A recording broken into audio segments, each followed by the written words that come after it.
حضرت موسیٰ علیہ السلام اور جادوگر۔ اس کے بعد حضرت موسیٰ علیہ السلام نے اپنا ہاتھ گریبان میں ڈال کر نکالا تو وہ روشن تھا، اور اس کے نور سے تمام محل فرعون کا منور ہو اٹھا۔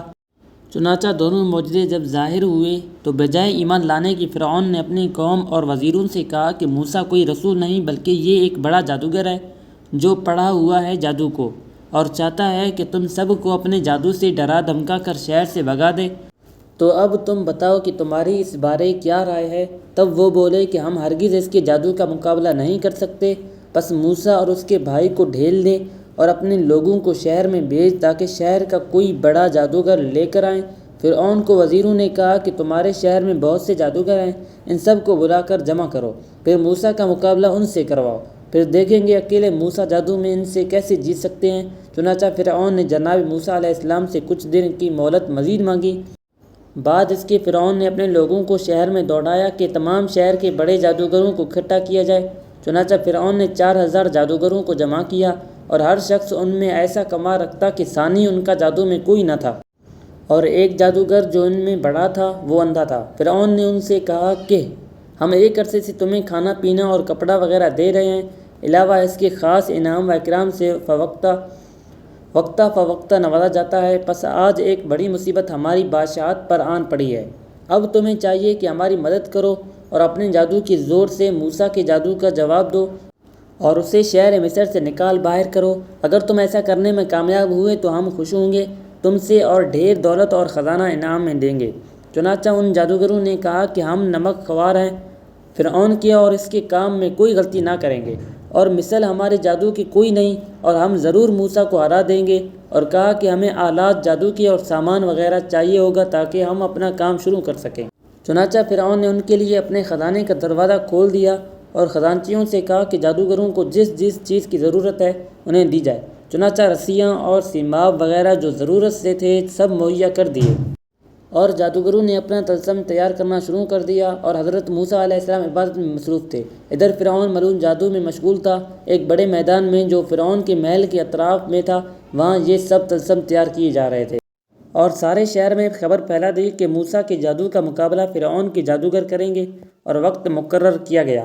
چنانچہ مقابلے والے دن لوگ اس میدان میں جمع ہوئے، اور فرعون نے اپنے محل کے گرد 12,000 لشکر سوار کر رکھے تھے۔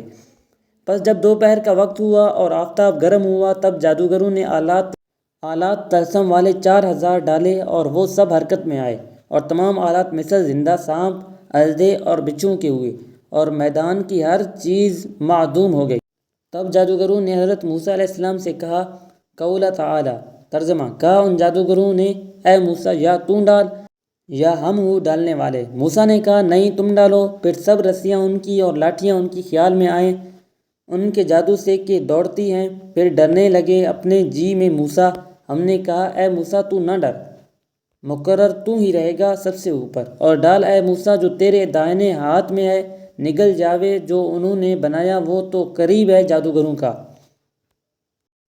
گویا انہوں نے حضرت موسیٰ علیہ السلام سے کہا کہ آپ اپنا عصا پہلے ڈالیں گے یا ہم اپنا ساز و سامان پہلے ڈالیں؟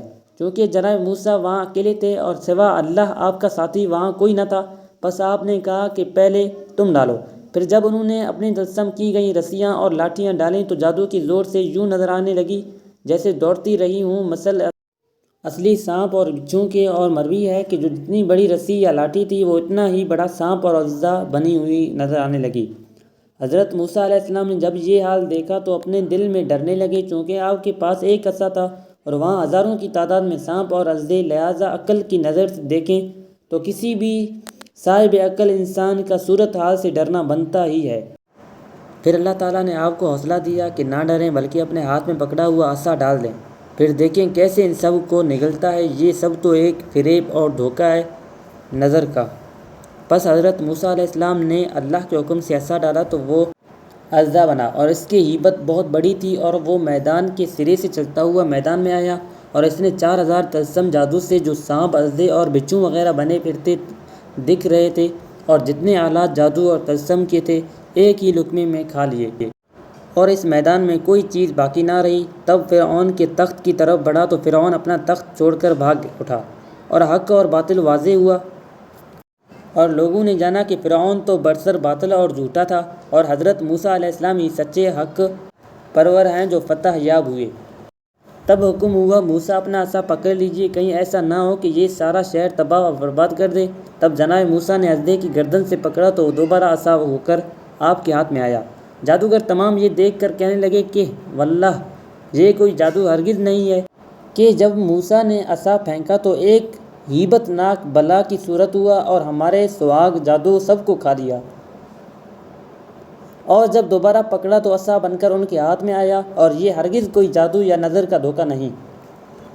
تب ایک دوسرے سے کہنے لگے کہ پس دیکھا تم نے موسیٰ نے کوئی فریب نہیں دکھایا بلکہ وہ حق پرست ہیں، اور یہ تو کھلا معجزہ ہے جو موسیٰ نے دکھایا۔ بس اب بہتری اسی میں ہے کہ ہم موسیٰ اور اس کے رب پر ایمان لے آئیں۔ چنانچہ وہ سب سجدے میں گر گئے۔ قول تعالیٰ ترجمہ: اور ڈالے گئے جادوگر سجدے میں، کہا انہوں نے ایمان لائے ہم سات پروردگار عالموں کے ساتھ، پروردگار موسیٰ اور ہارون علیہ السلام کے۔ تب اللہ تبارک و تعالیٰ نے ان کی آنکھوں کا پردہ ہٹایا اور انہیں جنت اور تحت الثری دکھایا۔ پھر جب سجدے سے سر اٹھایا تو کون وہ مقام سب دکھایا۔ تب کہنے لگے ایمان لائے ہم جہانوں کے رب پر۔ تب فرعون نے ان سے کہا کہ تمہارا رب تو میں ہوں۔ جادوگروں نے کہا کہ نہیں، تم ہرگز ہمارے خدا نہیں، بلکہ ہمارا رب تو وہ ہے جو رب ہے موسیٰ اور ہارون علیہ السلام کا۔ تب فرعون نے کہا تم ان کے خدا پر ایمان کیوں لاتے ہو؟ بھلا ان کا خدا تمہیں کیا دے گا؟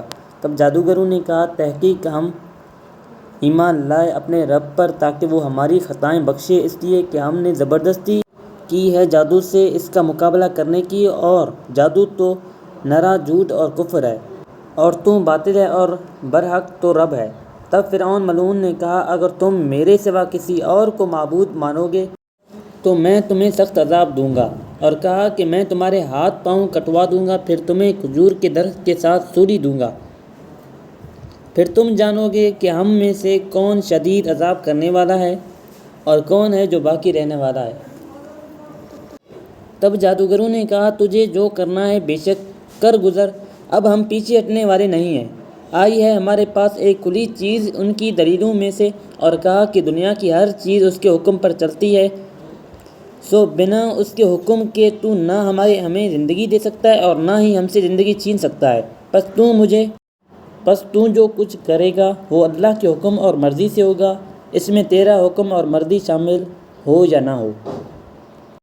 تب فرعون نے جلادوں کو بلا کر حکم دیا کہ ان کے ہاتھ پاؤں کاٹ دو۔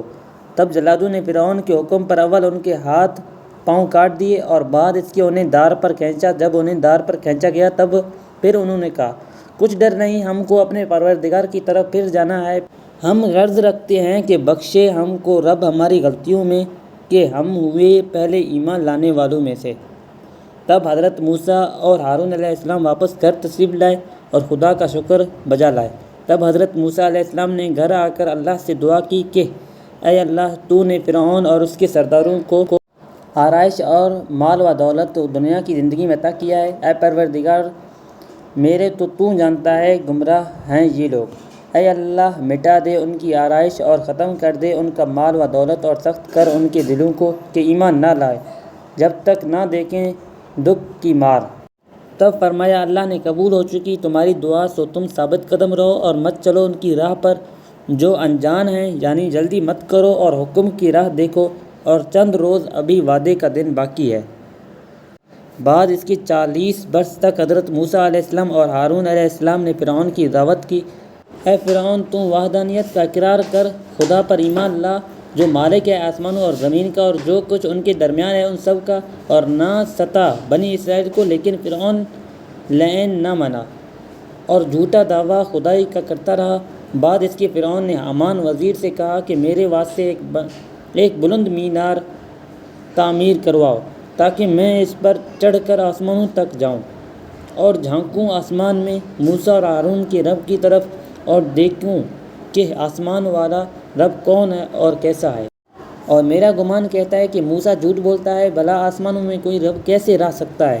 تب حامان نے مزدور سارے شہر کے اکٹھے کیے اور انہیں اینٹیں بنانے کا حکم دیا، اور پھر ایک ترکیب سے اینٹ بنائی اور اسے آگ میں پکا کر پختہ کیا۔ کہتے ہیں کہ ایجاد اینٹ کی سب سے پہلے حامان سے شروع ہوئی۔ تب ایک مینار بنایا شروع کیا اور 7 برس لگے اس کام میں، اور ایسا بلند مینار بنایا کہ راج مزدور کو ہمت نہ ہو کہ اٹھ کر اس پر اینٹ جما دے۔ جب کوئی اینٹ لگانے کو اٹھتا ہوا اسے اڑا لے جاتی، اور دیکھنے پر یوں معلوم ہوتا گویا آسمان میں داخل ہو جا رہا ہے۔ غرض بہت مال و زر خرچ کیا اسے بنانے میں، اور ابھی تعمیر مکمل نہ ہوئی تھی کہ اللہ تعالیٰ نے جبرائیل امین علیہ السلام کو اس مینار کو توڑنے کا حکم دیا۔ تب بحکم ربی حضرت جبرائیل علیہ السلام نے آ کر ایک پر ایسا مارا کہ سارے کا سارا مینار زمین بوس ہوا، اور اسے بنانے والے، راج مزدور اور اینٹ چلانے والے اور گارا دینے والے سب کو اس کے ساتھ ہی ختم کر دیا، اور کوئی نام و نشان کسی کا باقی نہ رہا۔ جاری ہے۔